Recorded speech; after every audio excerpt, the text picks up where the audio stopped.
৩৭তম বিয়ের আসর থেকে আটক এক ভুয়া সেনা সদস্য।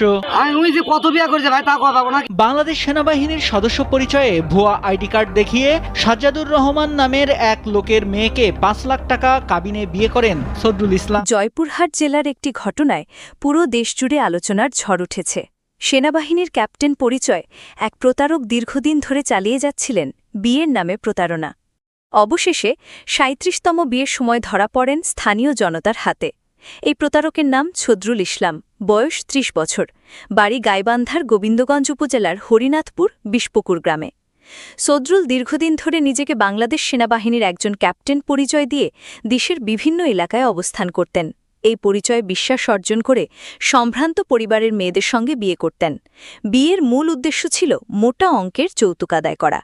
কিছুদিন সংসার করার পর টাকা পয়সা নিয়ে পালিয়ে যেতেন তিনি। এভাবে একের পর এক ৩৬টি বিয়ে করেন সদরুল ইসলাম। প্রতিবারই একই কৌশলে তিনি টাকা হাতিয়ে নেন। ভুক্তভোগী পরিবারগুলোর অনেকেই সামাজিক মর্যাদা ও লোকলজ্জার ভয়ে মুখ খুলতে পারেননি।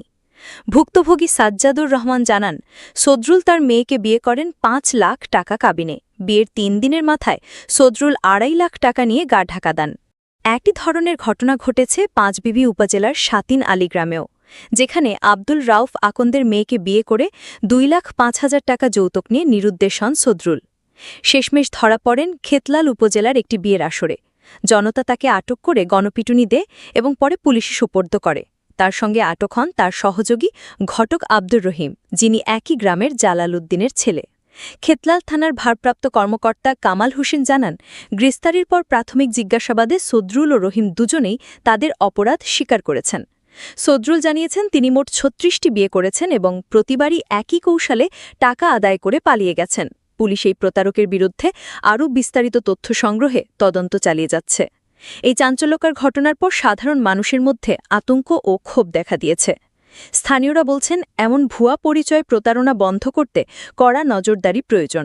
সমাজের সচেতনতা বৃদ্ধি ছাড়া এই ধরনের ঘটনা রোধ করা কঠিন হবে।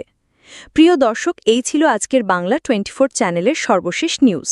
নিয়মিত নিউজ আপডেট দেখার জন্য বাংলা 24 চ্যানেলটি সাবস্ক্রাইব করতে ভুলবেন না। দেখা হচ্ছে খুব শীঘ্রই নতুন আরেকটি ভিডিওর সাথে থাকার জন্য ধন্যবাদ।